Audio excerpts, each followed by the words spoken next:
Hey everyone, welcome back to But Whiteo, and today But Whiteo reviews Uzumaki. As always, I'm Kate, and today I'm here with Isaiah. Hello. Isaiah, why don't you tell people where they can find your work and what you do? My name is Isaiah Colbert. I am, I guess, an otaku without borders. I kind of write about anime kind of anywhere where people will throw me a bone. You can mostly find me on Gizmodo currently. I do some freelance writing for IGN and occasionally do some freelance writing for Kotaku. And I'm just kind of shopping around for stuff everywhere else. But in terms of social media, you can find me on Shin Isaiah ShinEyezUhh on Twitter and Isaiah EYEZEHUHH everywhere else. I never got to tell you that, like, when you had to remake your account, the fact that you chose Shin Isaiah was I chef's was like, kiss. I'll make the Chef's best kiss. of a worst situation. It like happened right after I got verified, so it was like me being Icarus flying too close to the sun. I was like, oh, cool, look at this. This is how the other life lives. I'm like, oh, I'm back to the bottom again. So And now verification doesn't matter. it But what doesn't matter. I got out when the getting out was good. But what does matter is Hmm. Uzumaki. So why don't you tell everybody your expectations for the series and also just what is kind of your history with Junji Ito?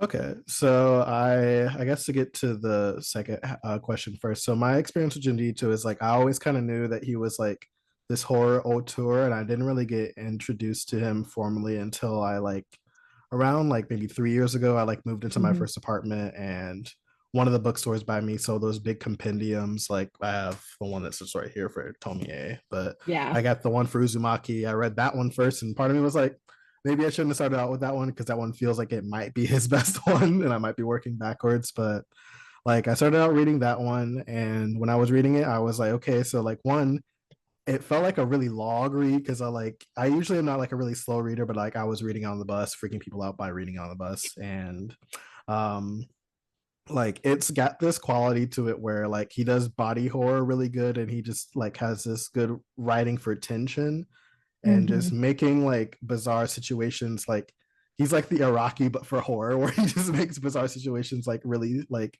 he really is able to hammer that home.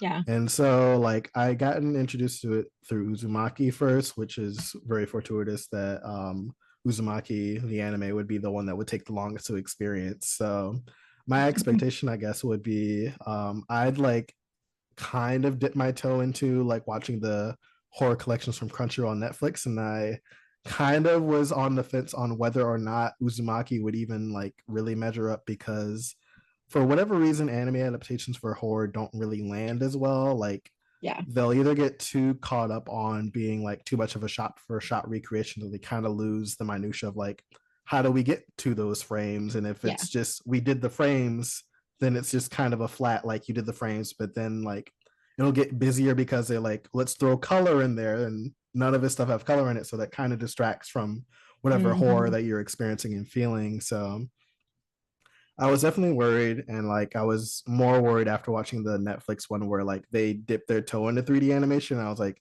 it's more off-putting and like the like you're not trying to be off-putting on purpose. It just doesn't look good.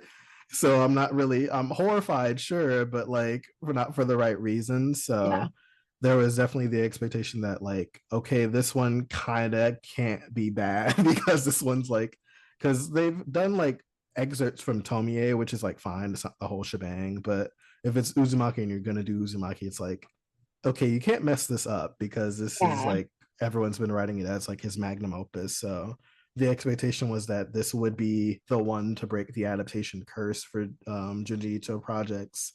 And with it being delayed so many times, I know a lot of people were like, it's never going to come out. We all collectively dreamt this up. But in my head, I was like, I prefer hearing delays because that at least gives me confidence that like they really are also stressing Yes. about this. So Yes. yeah. I think I'm very similar in that I have, well, similar and not similar. So I have my first entry into Junjitsu was Tomie because a guy I was dating in high school Mm. really. liked Tomie, and Mm, I that is kind of what opened the door. And I was in love with his take, not just on horror itself, but his takes on beauty and body. And I think you kind of nailed mm, it. Like body horror is what he does perfectly. And a lot of Ito's work is taking the sense of yearning, which I think is very shoujo sense of yearning for something and kind of where that leads you. And mm, so there's this romance that he has to him that I also love from like my other favorite horror maestros like Guillermo del Toro. And I think that Junji Ito for me was probably one of the first moments where I was able to talk to, say, a dedicated film person who did not read manga, who did not watch anime, but they knew who Junji Ito was because Junji mm, Ito had solidified himself not just as a prolific manga writer, a prolific Japanese horror writer. No, he had just solidified himself as a master of horror, and mm. everybody knew of him because that's like, yes, I have Hello Kitty ears, yes, I have a pink chair, but horror is actually like my bread and butter when it comes to things like film and TV. And so being in that space for so long, especially as a critic, it was really interesting to see people who I would never have talked to about Japanese animation or Japanese illustration vibe with me on the exact same level. And so then I kind of just went through everything. I have tombs right here. I have all of the omnibus collections of Tomie Uzumaki and then Mm, Renma, Venus in the Blind Spot. I'm obsessed with Ito on like a visceral level because I don't understand how somebody can be that happy in real life and also mhm. make this terrible of situations for people. But hey, that's how masters do it. Which I think leads to this is Uzumaki, and I have the shirt on. Obviously, Uzumaki, I think you're right. It's like Ito's seminal work. It's where he pulls in pieces from so many of his stories and kind of solidifies them within a larger narrative versus just having these little one shots. And I actually liked Junji Ito Maniac on Netflix on the story pacing for each of the vignettes. And I think Tomei actually works in a vignette space because he Mm, does come back to her so many times. mm, But the color, I did not realize, let me rephrase this.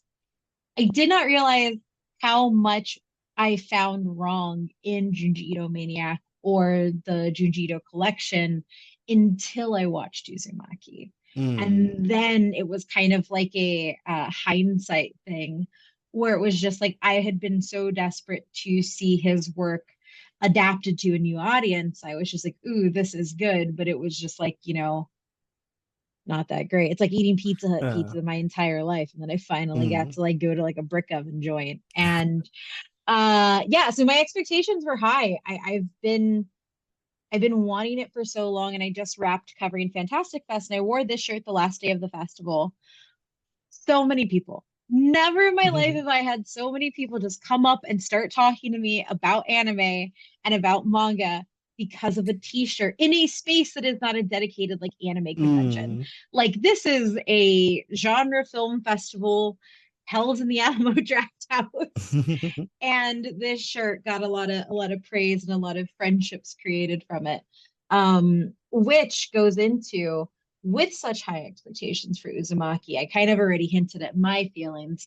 Mm. Isaiah, how do you think the team at, I believe it's Studio Drive, who did the primary animation with help from Production IG, Mm. how do you think they did? How do you I think they think tackled it? because I read somewhere where like DeMarco was talking about how they are all like still seeing spirals to this day because they've had to animate so many of them, and like they like had to go to like a like temple to get like blessed so that they wouldn't feel cursed working on the project.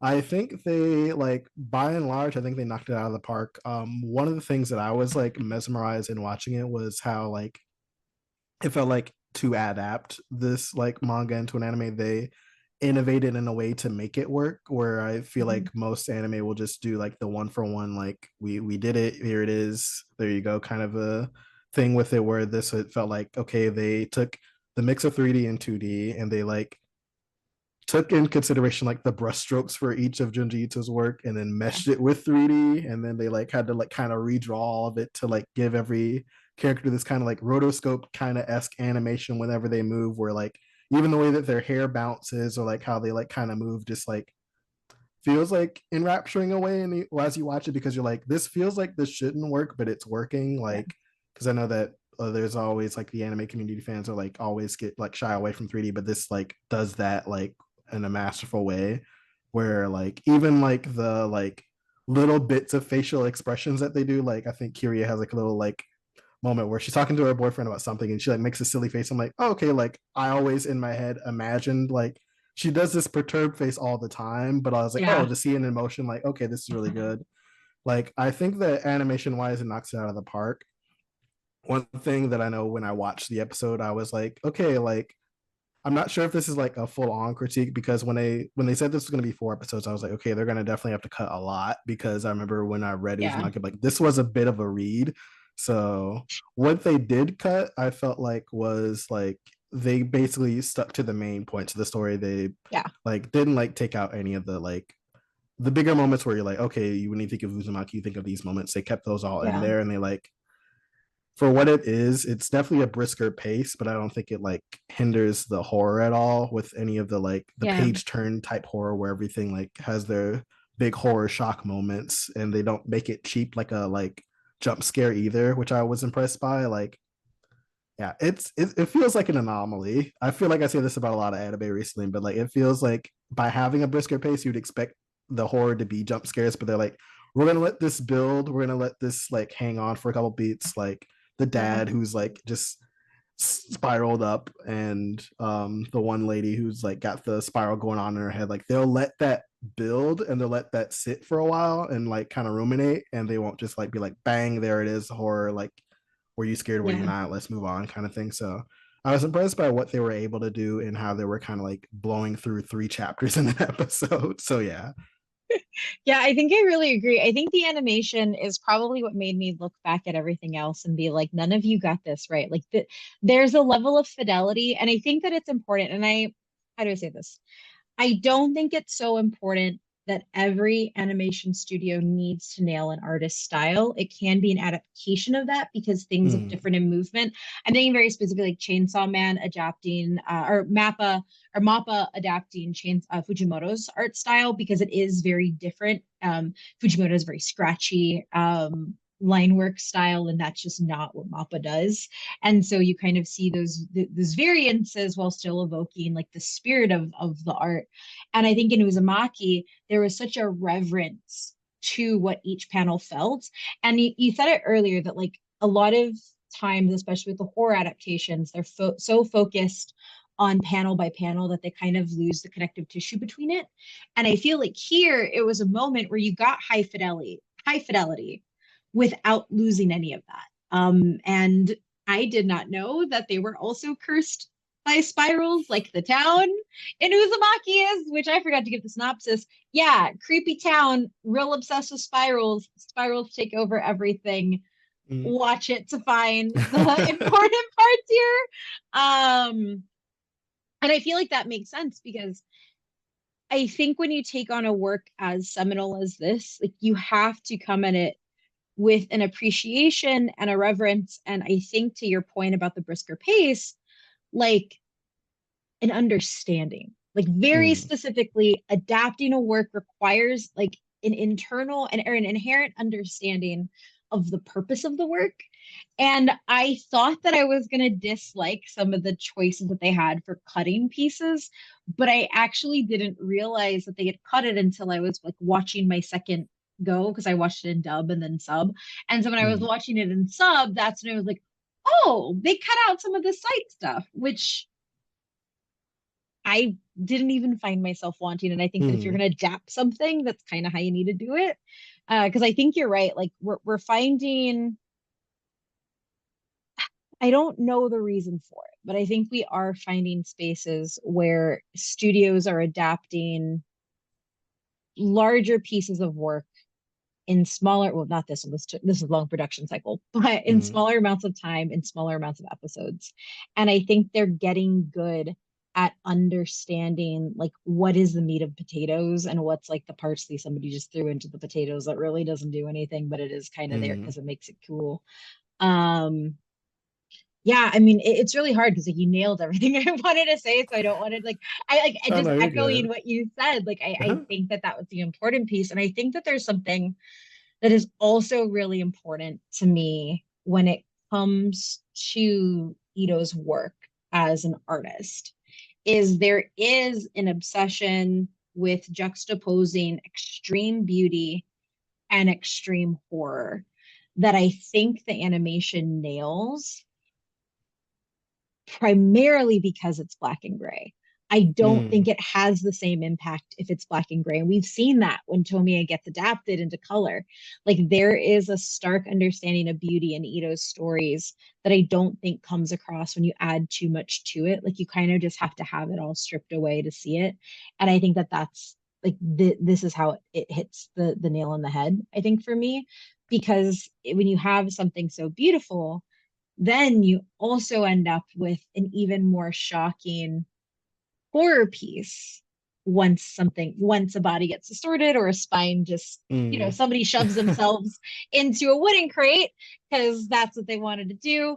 And I do have a question. So I think you're completely right again on the fact that like nothing's done for shock. Everything is kind of like, I think I described it as like a creeping dread. Like you have mm, to sit with everything.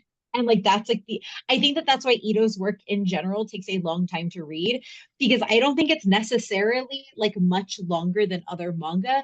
I mm, think he just knows how to make something or make a panel that you just stare at and you mm, don't realize that you have been focusing on like the dramatic reveal for as long as you have been. And I think what they did here is they understood the importance of the dramatic reveal. And I wanted to ask, like, because like I have reading, knowing that you read Uzumaki or Ito in a mm. public space, I feel like you had to have been more hyper aware of Oh kind of yeah. like how it was happening or like how you were taking it in. So like from your perspective, like did like am I right? Like you're like Yeah, yeah. did you find yourself just I kind of sitting on some real fucked up pages waiting? Yeah, no, I definitely sat on a page too long. I think it was like even I think it probably actually was the guy like his spine doing the whole thing, the spiral in the bin. And I'm pretty sure I stuck on that page longer than I should have. And I noticed people were looking over my shoulder like you they do on the CTA and they're like, what is this person just reading out in public? So like I definitely think that like that goes into like how because like even after I watched the episodes, I like looked back to see like how long is Uzumaki because in my head I remembered it being like a longer Yeah. reading. I'm like, it's just 13 chapters or like 32 pages or whatever. I'm like, oh really? It's like it felt way longer than that. And even like watching the episode back, they like even not only did they like have a brisker pace with how they adapted those three chapters, they like told them slightly out of order, which I thought Mm-hmm. was interesting because like even the note that they ended on felt like that's a better note to end on for this whole episode if you were gonna do that. So they're definitely aware of like how to play to the strengths for Uzumaki and also how to play the strengths for adapting it to a show to be like you'd want this chapter to be the cliffhanger as opposed to the like meeting the girl who's like Yeah. maybe causing infidelities by being present so the boyfriend had to run away and climb to the top of a tree, which was still hilarious to see like adapted in an anime. It hits such a more humorous note when you see it actually happening in movie. mm, So what was your favorite part of the anime? Like it can be anything. mm, I think my favorite part of the anime probably had to be when they I wasn't sure how they would do it, but when they showed like the dad's like funeral ashes being in the sky, because like in my head I was like, okay, like this can either just be like a kind of whatever thing, or like you can barely make it out kind of thing with how they animate it. But I was Yeah. surprised they like, I think I wrote that it was like a Midnight in Paris kind of painting, but just like, but if it were horror, so I was like surprised Yeah. that even that, where I thought that would be like one of the more underappreciated adaptation aspects of the anime, that even felt more like gripping than I was anticipating it being. Like, yeah, I was impressed that again that was a note that they're like, and this is where the episode ends, and like that is where I would end the episode too. You Yes. did a good job there. Yeah. Yeah, I think for me, I think it was a bold choice to do black and gray. Mm, And I think that that is my favorite thing about it. it shows like commitment. Like Mm, it shows like a, I don't know, like you can't hide in black and gray. Like mm, you're just kind of laying it all bare. And I think that that's why some moments in a manga hit harder than when you see them in an anime. And I like, because I think about like My Hero for me is I actually stopped watching the My Hero anime because I was finding myself so emotionally moved by Horikoshi's like illustrations. And then not having necessarily the same impact in the anime. I think very mm, specifically the scene where Twice, mm, hugs my girl Himiko and then just boop. mm, I'm not trying to spoil things for people, but it's been out for a long time and that was like 2 seasons ago. mm, But that was when I realized, oh wow, like I don't know why it's not as powerful, but it just wasn't. And I think this gave me the language to talk about it because I do think that high production value, vibrant colors, I think it can work if the material calls for it. But I think there is just something about vulnerability in black and gray that like my brain it just hits harder. mm. I feel crazy for like No, saying that, no. I but have a I have a fun, like, I guess, tidbit fun fact about the black and gray. It was actually a suggestion by Flying Lotus to do it in black and gray. So he was the really, one to be like, you guys should maybe do it like this. And then like the director was like, oh yeah, like let's do that. So it's very funny that a long time like Adult Swim collaborator just shoehorned the idea like, what if you did this? And then that just wow, became like the whole like main crux of why this adaptation really works. that's awesome. I had no idea. I had no idea. I mean, because I mean, I don't think there's an appreciation in our current pop culture consciousness that wants like more and more and more and louder and louder and louder from like the media that we're consuming. Um, that appreciates the amount of restraint it takes to make something bare bones. Mm. And yeah, I love it.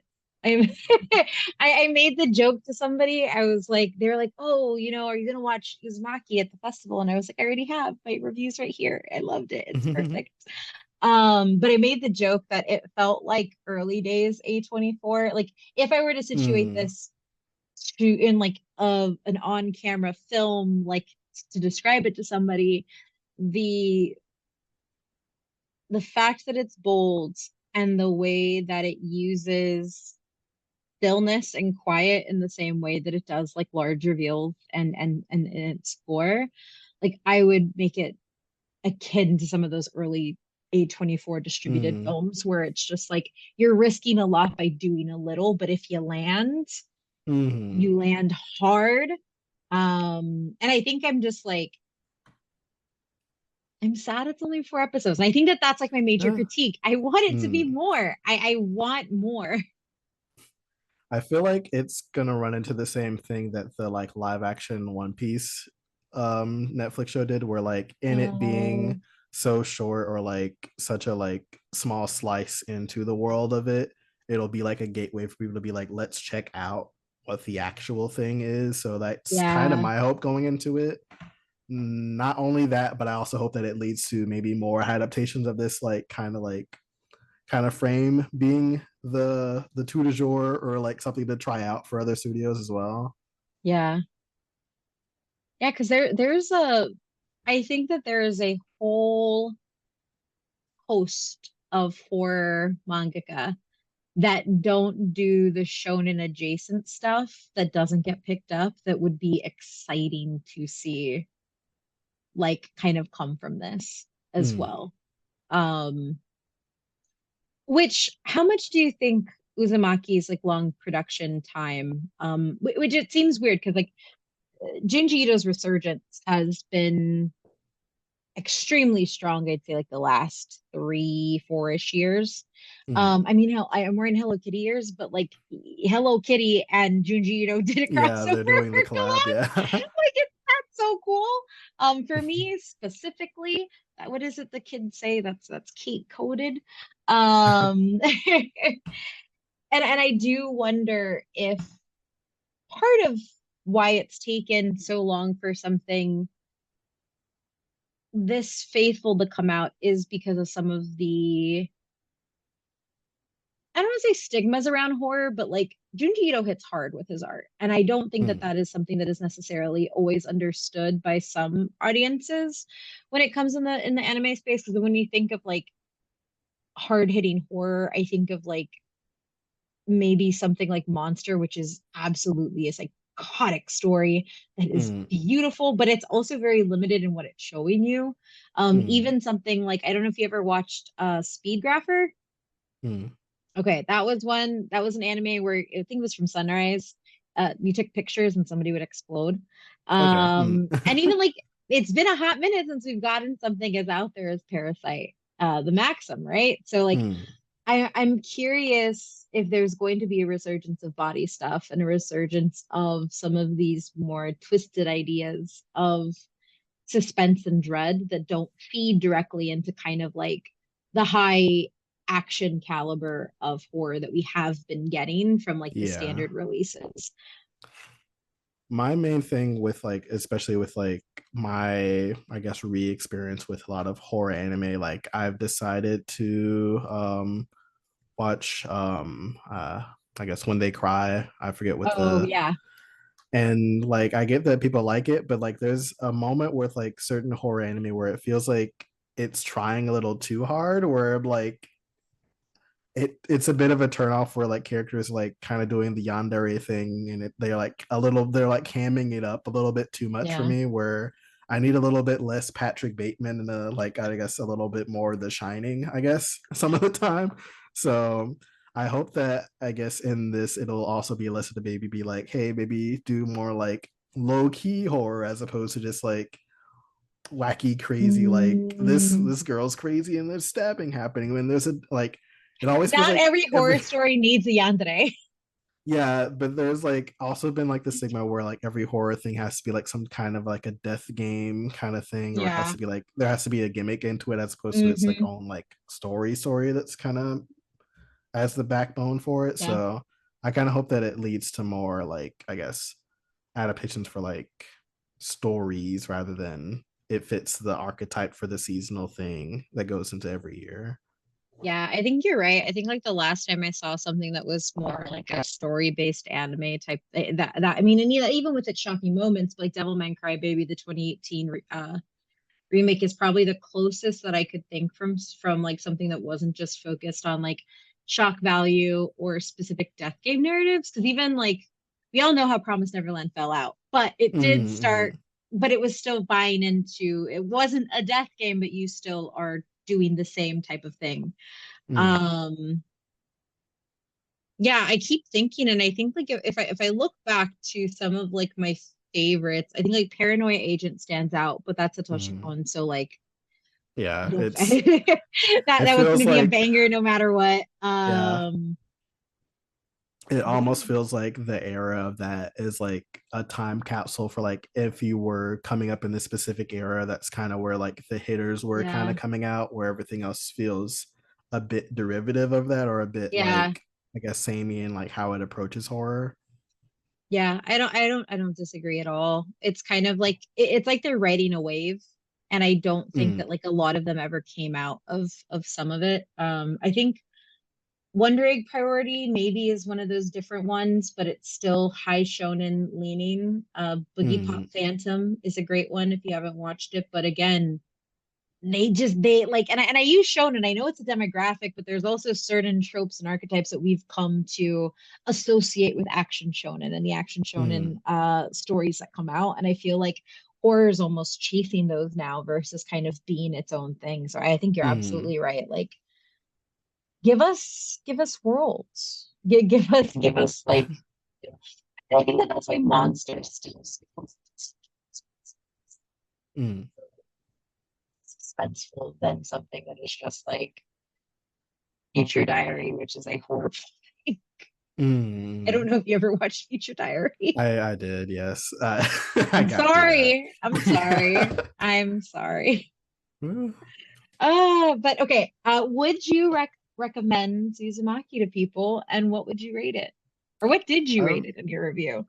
I have the fun thing where in writing for Gizmodo we don't do the number reviews like every other site does, which Mm, part of me is like, even when I like did some writing for IGN, I always forgot that they did number reviews, so I'd have to like double back to be like, I guess I'll look at that rubric and see how I kind of wrote about it to see how that kind of lines up. I feel like with this, I'd probably off the first episode alone, I'd give it about an eight, hmm. eight or like a, I was gonna do the Anthony Fantano, like a soft nine, a light, a high eight, something around there. Just because like I feel like there's still like, even though like I in one breath like said like, oh, it's a little brisk, but they still like it still hits. I Yeah, kind of feel like I'd rather it not be the limited series that it is, and just like if we're gonna do it, do the whole thing, since you already yeah, like kind of knocked this episode out of the park. But for what it is, it's definitely like way better than like your average adaptation. And I have to give props to like definitely the animation team and especially the soundtrack, which like Colin Stetson doing the soundtrack from like Hereditary was like, oh, you got, that's a good pick. That's a good pick for a person to do the that's a soundtrack. perfect pick. Oh my God. Mm. Yeah. But it's got a lot going for it. I'll have to see going into the next episode, like if it like kind of keeps that momentum, because like there's parts in my mind where I'm like, if like I did the math and somewhere in like my review, I was like, okay, they're doing like 3 chapters per episode. So like it should Yeah. even out by the end of this. But like I'm wondering like what they will keep and what they will get rid of in the next Hmm. episode. And I feel like because this one kept to like the main points, that hopefully the next couple will do that as well. But yeah, I feel like about an eight, but I'd still recommend it highly. Yeah. Yeah. I feel like a shill. I'm it's perfect to me. It was perfect. And I think that that's going to be the big thing is if it kind of stays on this high that I have from it, or if pacing, because I think whenever the only thing I think that can bring it down is pacing. Yeah. That's what I think can do it in.